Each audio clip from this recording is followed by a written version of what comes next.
Hello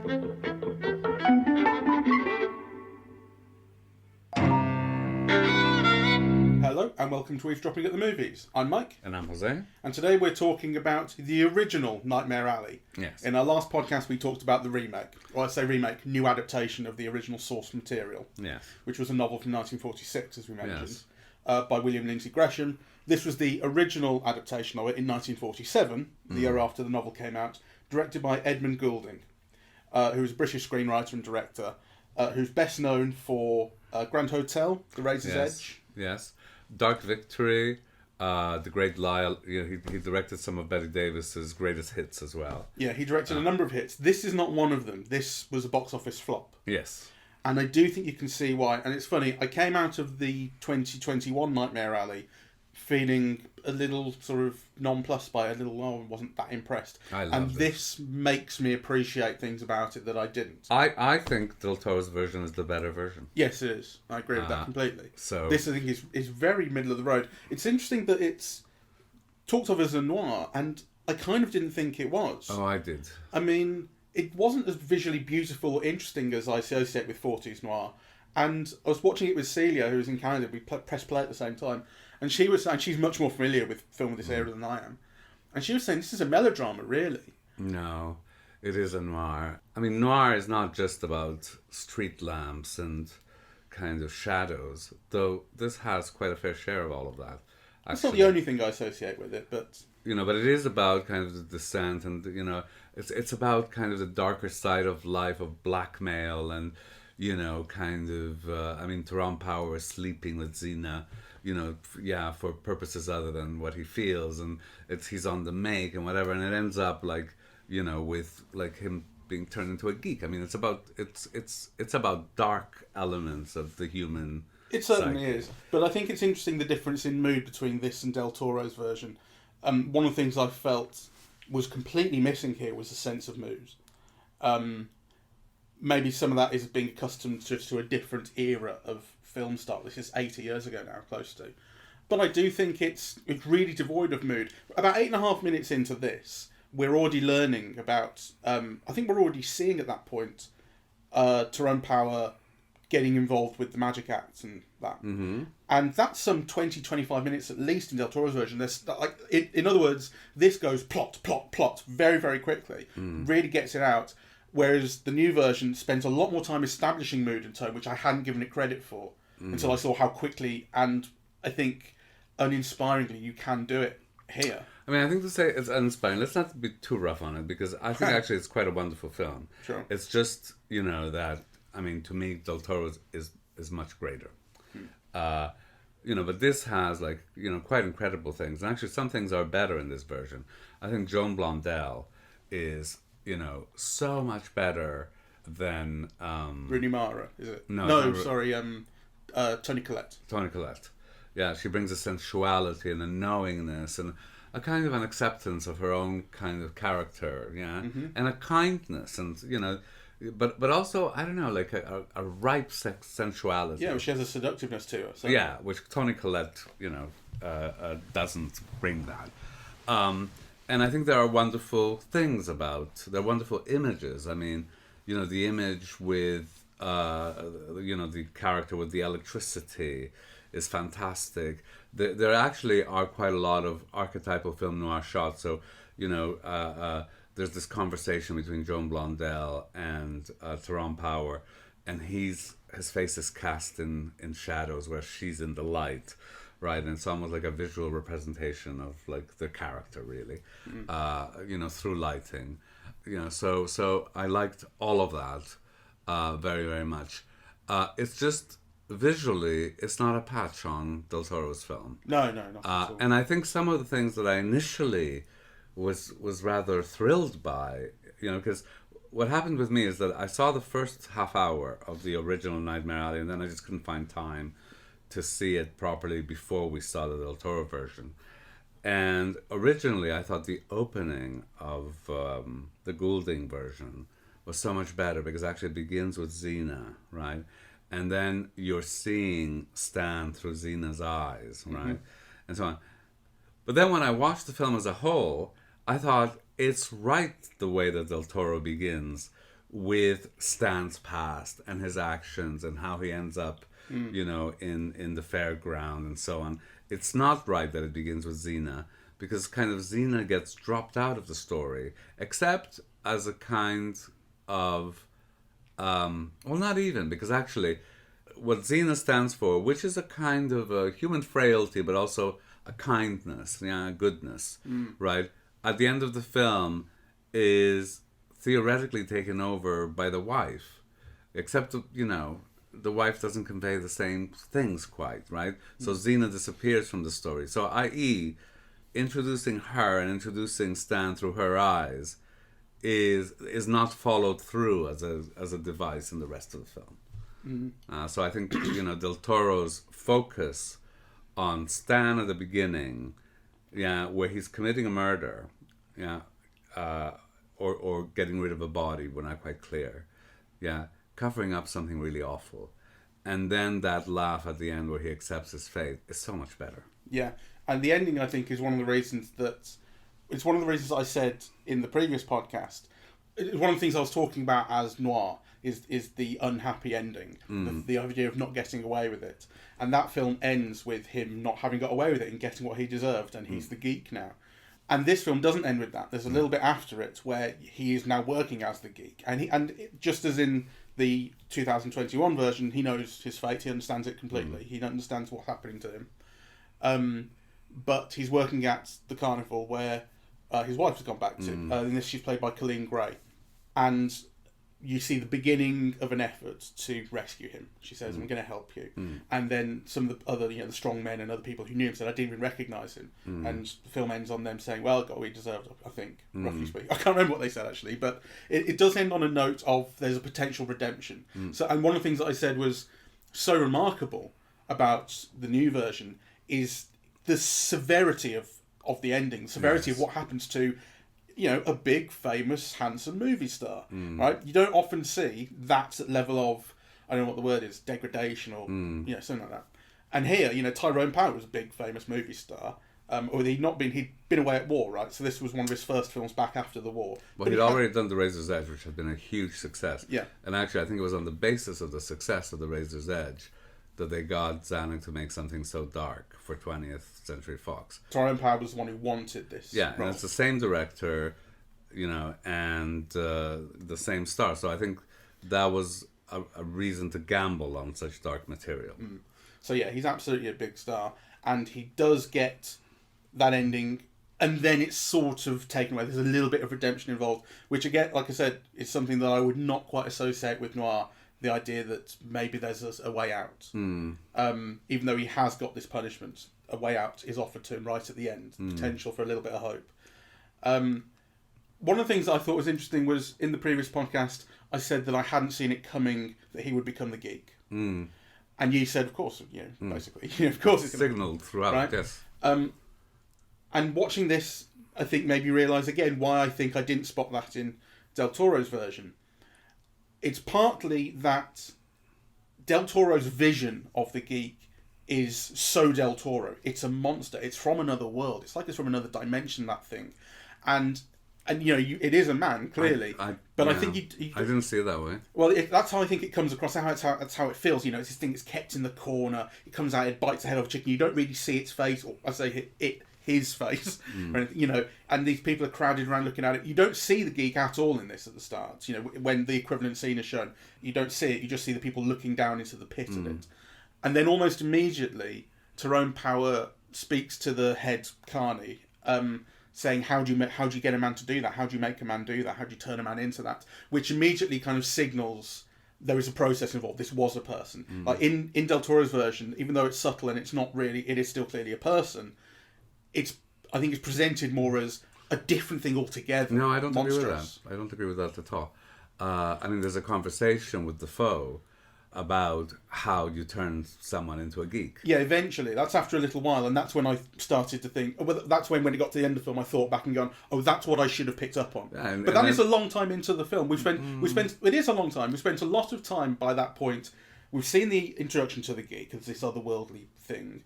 And we've also spent a lot of time seeing the geek in the backstage, in this cage, just like ranting and raving and being fed shit. And like being treated as an animal. So, I mean, I'm not saying I shouldn't have picked up on it, but I think that it's more reasonable to not have picked up on it in the new version, because I think it is more subtly spread out the story of the geek. Okay, well, I mean, I think it's clearly signaled. It's signaled differently at different moments. You know, obviously, kind of, you don't want to give away your full hand. There has to be, you know, a process of, you know, the protagonist becoming that. But I think Del Toro's even more classical. You know, the dialogue is repeated at the end to connect to the beginning. You know, there's the thing with the cop coming, you know, to close the show, right? And it's about the geek, but it's about the inhuman treatment of, you know, people. So I think it's signaled, like, you know, fairly regularly, while still kind of obviously not giving the full hand away, because you're telling the story, and that aspect comes later. But, you know, I'm just forgiving myself. That's all. I'm all right, forgiving well, myself, and I think you're it is, forgiven. and it's. But I do think it's something that I appreciated more. You know, on reflection, having seen this version, I think that basically everything, pretty much everything, I felt was kind of less expertly handled in this version, and it was kind of an object lesson in the differences you can result in adapting material. Yes, I mean, the things that I think are better in the 1947 version is Joan Blondell. Yeah, I just think she's marvelous, and she brings kind of like a humanity and a three-dimensionality and kind of layers. So she's clearly like someone very promiscuous, but also kind of looking after this man she loves and who loves her, right? And still kind of cheating on him. And yeah, there's, you know, there's kind of so many things that she brings to it. That Toni Collette, much as I love her, she's to me, she just doesn't exude sexuality. She's all like thin. And so Joan Blondell is better. The other thing that I loved very much is the whole element of televangelism. And I think that is where Del Toro missed a shot, right? Because, you know, the 1947 film is also so clearly, you know, a commentary on televangelism as a con and you know, as a mind game that kind of cons people and so on. And actually, unless my memory is so faulty, that whole aspect is completely missing from the Del Toro version. And yet, it's as pertinent as ever, right? Kind of, you know, all those charismatic churches and people raking in millions from, you know, kind of exploiting people's suffering on TV and the media and radio. And I need this private jet because I need it for God. Exactly, right? I mean, and there's no reason, I mean, that would have been easy to build in. You just would have needed a few lines of dialogue. So I don't know why Del Toro excluded that, because it definitely adds a layer to, you know, to the story. So I mean, those are the things that I prefer. But I think, you know, Del Toro's is by far the richer film. It's richer visually. I think it's richer narratively. It brings in kind of, you know, so many other layers. It does work, I think, on a kind of a pulpier comic book vein, but nonetheless in a symbolic dimension, right? Where those images, which are kind of images from the culture, from comic books, from pulp, from films, nonetheless kind of resonate in very interesting ways, It's not meant to be realistic in the way that maybe, you know, the 1947 version is. I think, you know, if you see, you know, the femme fatale, in Del Toro's version, it is like, you know, the femme fatale of pulp covers, right? For sure. And her whole part in the story is handled much, much better in the new version, where here it's very thin. I mean, we even said her character was quite thin in the new version, but her part in the film is thin in the 47 one. Yeah, it's even worse, I think. Yeah. What I noticed was interesting was that the recording in the 47 version is done on vinyl, you know, and in Del Toro's version is done on tape. Yeah, that's all. I just, you know, love the geeky gadgetry of it, right? The character's not a patch. I mean, I suppose it wouldn't have been tape, would it? You know, if it would have been tape, then it would have been in the version that came out when the book came out. Exactly. It is an anachronism probably, but you feel like vinyl. I don't know, maybe for Del Toro vinyl wouldn't play as well, although I'm sure he could have made it work. I don't know. Interesting. Anyway, the recording on the vinyl was like, just an interesting observation, I thought. I did like that whole kind of cabinet in her office in the new version. It had that feeling of like a cabinet of secrets, power, Yes. Yes. Everything matters about getting into that cabinet. Yes. Yeah.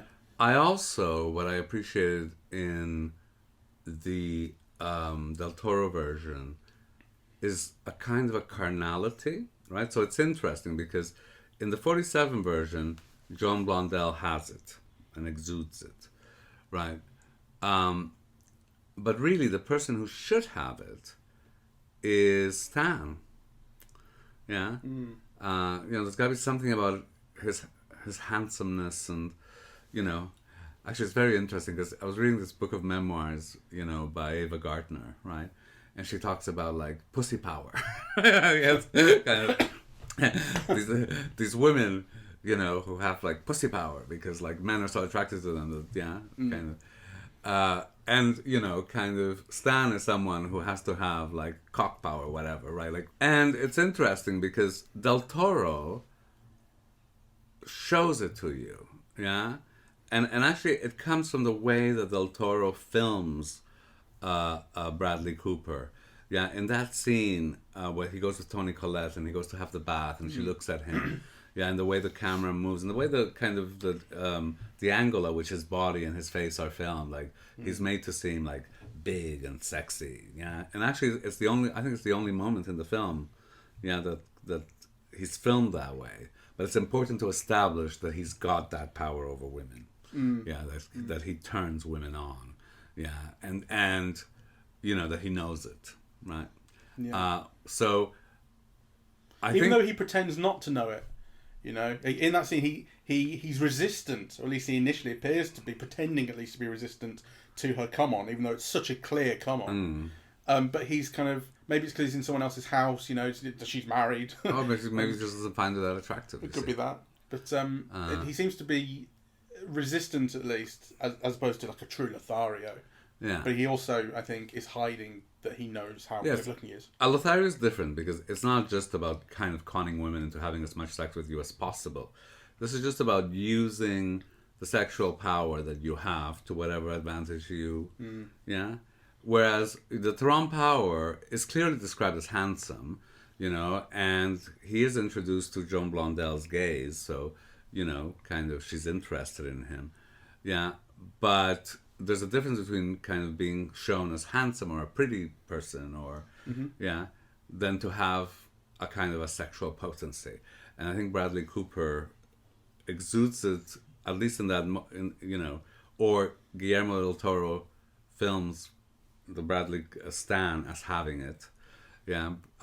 Whereas it's not, I don't think it's quite there in the 1947 version, though. People constantly refer to how good looking Tyrone Power is, right? So he can be a star and in cabaret and whatever, but it's not the same. Yeah. He's also, I think, not as good a performer, not as good an actor as Bradley Cooper is. Actually, I think I underestimated when I kind of first saw Bradley Cooper. I think was in the Hangover films. And I really underestimated him because I thought, the character that he plays in those films, or at least the first one, is he's like the leader of the gang, and he's surrounded by all these dipshits who are making mistakes and stuff, and they're all looking for this dude. Where's my friend? Is what that film is. But he's the one, as I recall, who's always like, right, let's go here, let's do this. He's like, I'm in charge, I'm in charge, and I'm really pretty. And I just thought, oh fuck you, I hate this guy so much. I really did. And so it meant that for a while I kind of, as I saw him in other roles, I didn't give him the credit that he actually deserved for being really, really good. He's wonderful. I think Tyrone Power is wonderful. And actually I think that last shot at the end, not the last shot with the Colin Gray character, the last shot where he accepts being a geek, and all of a sudden you see like his face aged, and his eyes drawn, and he's really filmed as an old guy. I thought that he was fantastic, actually. I think he was very good. I did think in both of those shots, actually, in the new and the old version, how making someone into a hobo, making these guys into hobos, and people who are really super desperate that they'll become a geek, they still can't not make them handsome. And it's not like I think they were trying. I think they were going like, we'll put signifiers of hobo-ness on them. Sweat, ruffled hair, a beard on Bradley Cooper. But we're not going to hide... we're going to make them super ugly, right? These are still our movie stars. Yes, well, of course. That's a given. Yeah. But I did think... I did think Tyrone Power was very good. I think Tyrone Power, was as good as Bradley Cooper, though I think Bradley Cooper was given other layers to play. Yeah, for sure. I mean, that last shot, I wish Tyrone Power had been given the opportunity to do that, right? It's more complex film than it is. I think so. It takes its story more seriously, and I had a certain problem with that, in that I found it quite self-serious, and I wish there had been more fun to it. But I can also see the benefit of really reaching into it as deep, kind of soul despairing noir. I mean, I think the effect of seeing Nightmare Alley again today was that it really made me want to watch Del Toro's version again. Yeah, I can see that. But definitely my first impulse is that Del Toro's version is superior in almost every way. As I told you, I mean, we disagreed yesterday, but I did think those opening shots, with the carnival and the tent coming down, and the way the grounds looked, I thought they were like thrilling. Yeah, well, it's made me appreciate all that scene setting more, because, like I say, this one just gets into plot right away, and it's a bit basic and not as good. It made me appreciate the time that was given over to that in Del Toro's version. And the style and the mood with which it's done. I mean, I think it's not just that more time is given to it, but it's also used very well, right? Like, Del Toro has got a good idea of what he wants to set up. Yes, I think so. I also thought, I was looking at those nightclub scenes and so on, and I wanted better images, more striking imagery, more, something more beautiful. In the 47 one. In the 47 one, and more, the compositions to be more striking. I mean, they were almost like set pieces where you think, oh, something marvelous visually is going to happen here, right? The scene with the ghost, with Doreen. I mean, it kind of was very flatly filmed, right? She appears in the background. I mean, it's not, I mean, the film does have, the image of the electricity, right? And, though it's not that striking, really. It's not that striking, no. But and it's also not built up as well. I mean, this is something else that I thought. It is built up with much more drama as a kind of set piece in the new version. So it's about the police are there. We're doing this to get them off the case and off the scent, which is the same thing they're doing in the 47 version. But in the new one, it's set up as, oh my god, stay back, stay, like Bradley Cooper turns on the showman, right? Stay back. We have to purge the electricity. We have to do it through her, and he turns it into a big show. In here, it kind of just comes and goes. Like, they just do it. There's no real showmanship to it. I kind of feel that way about a lot of things in comparison. There's much better, more excited dramatisation of things in the new version. I think there's a little bit less of it. Yes, and I do think the Del Toro film brings in other dimensions. I mean, you don't see the suicide, of the people who've been conned. Yeah.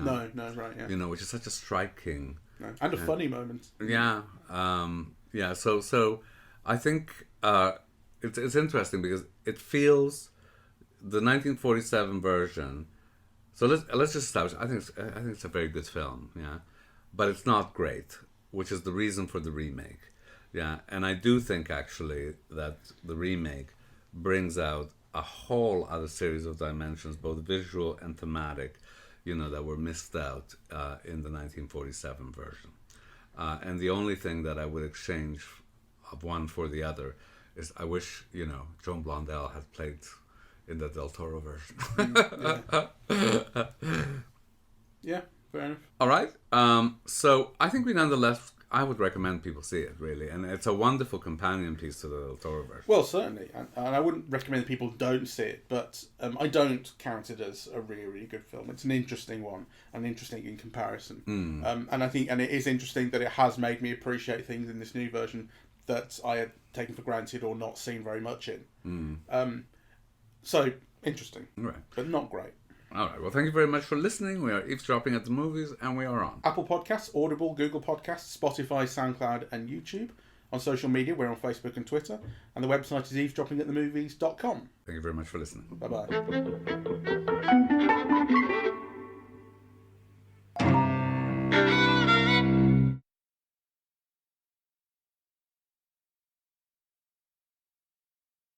While we're here, we should say that, which we forgot to in the previous podcast, we saw the new Nightmare Alley on the day of the Electric's reopening. Oh, yes. Now let's talk. Yeah. We completely forgot that. We completely forgot about that. So we saw Nightmare Alley on the day of the reopening of the Electric Cinema in Birmingham, which has been much awaited, eagerly anticipated. We need a repertory cinema like that in the city. And it was joyous to be back, actually. And the screen looked better than ever. I mean, my criticism of the old Electric was that sometimes the projection left a little bit to be desired. And the print that we saw of Nightmare Alley was gorgeous. Yeah, or maybe a DCP, I'm not sure. Yeah, I'm sure it was a nice. DCP. Yeah. And it was beautiful. And, we're so glad that it's reopened. And we wish kind of the owners and everyone who works there the very best of luck. We'll certainly be supporting it as much as we can. Yeah, it's been bought by this Kevin Markwick, and he's running it with his daughter Katie.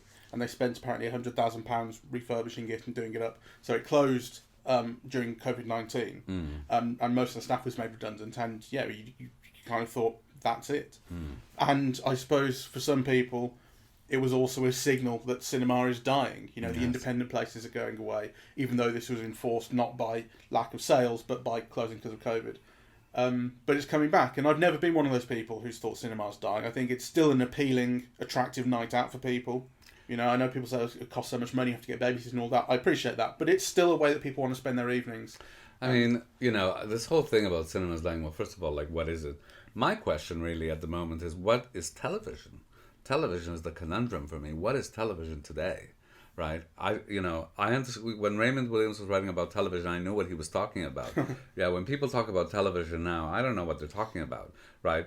Or they're talking about things like Netflix or Amazon Prime or whatever. Well, to me, that's something we see through television, the way that we see movies through television, but it's not television as I knew it, right? So cinema hasn't changed that much. Well, it's changed. It's changed. I mean, we have the Marvel thing having taken over, and cinema is the Marvel films are like a TV series on cinema screen in a sense. Yeah, but it hasn't changed as much as TV has changed, fundamentally. Yeah. Well, to me also, I think cinema has changed quite a lot, but all of the films that we've been talking about this year, some of which have been released primarily through Netflix or Apple or wherever. But I think they're as good as anything I've seen in my lifetime of watching films, right? And the conversations about them, and in sometimes better or worse films. So, the conversations we've had about Power of the Dog, or, what was that film about the planet? Don't Look Up. Don't Look Up, or, I mean, those conversations, which have been national and international conversations, so kind of cinema is still giving people ideas about, what people are like, kind of what the world is like, how the world should change, kind of what our own place in the world is like. I mean, those are all the kinds of conversations, that kind of cinema has always incited, as well as kind of, dreams of, a different world, a different way of life, whatever. I mean, I think cinema is still offering very potent kind of evocations of all of those concerns. Yeah, that some of us see it through a television screen now, or through a big home screen or whatever, is a different story. I do think that's a significant change, because if you're watching it at the cinema, right, the filmmakers control the narrative flow. Whereas if you're watching it at home, you control it. You can pause anytime you want and actually destroy a filmmaker's creation of a flow for you, i.e. things like suspense or whatever. But nonetheless, I do think, some of the films we've watched in the last year have given us as much to talk about. Titan, my God, right, as anything in the past. So cinema might have changed, right, quite considerably, I think. But yeah, it's. I mean, I think people have been talking about it as much as I can remember at any other time as well. Yeah, but the question of cinema as a night out, Yeah. a destination, something to go, that's been in question, and that was one of the questions, like I say, with the electric closing. Sure. You thought, is that dead? Is it going to be multiplex from now on and nothing else, or is even that going to die? And the fact that we've got an independent cinema coming back from the grave and having such a successful opening is a wonderful thing. I mean, my view is that cinema exhibition as exhibition for the masses is gone. Yeah, I do think that. I mean, I do think that what we'll have now is, cinema exhibition for things like Marvel films or, bijou-y, quite expensive exhibition sites for the middle classes who are interested in film as art. But the majority of people will be watching all of these films through a television screen of varying sizes. But those experiences are still going to be there. It's funny how you go to the cinema and most of the time it's fairly empty when we go. Now, admittedly, we're not tending to go on Friday and Saturday evenings, yes, which is when the biggest crowds will be in. But there aren't that many people in a theatre that seats, I don't know how many, a couple of hundred maybe. But it is when you get to Avengers Endgame, the new Star Wars, that kind of thing, and it is packed out. Yes. That's still an experience that's unlike any other and so satisfying. Yes. Yeah. I mean, it was exciting at the Electric yesterday. Yeah, it was. That was fun. To watch the film, to watch Nightmare Alley, because, it was pretty full. And actually, you sit down and kind of, the stranger next to you begins to talk to you about, and that guy was very talkative. Yeah, he was almost too talkative. Not during the film though. But that was exciting. People were excited. To be together. And actually, this thing about strangers being together, is also kind of significant for me. Yeah. And it was the audience that the Electric was attracting as well. So with the greatest of respect to the people who fill up Cineworld when the Marvel films are out, they weren't quite the same crowd, right? No. This was a crowd that was interested in the reopening of the Electric. That's why we were there. Yeah. And so there's a certain nicheness to the audience, a self-selected kind of nicheness. Well, we saw a 4:00 show, and I would say it was half to 2/3 full. It was mostly full, yeah. Very good crowd for a 4:00 show. Anyway, very best wishes for them, and we'll certainly be going. It's 2 blocks from my house, so I'll be going quite a bit. All the best, the Electric.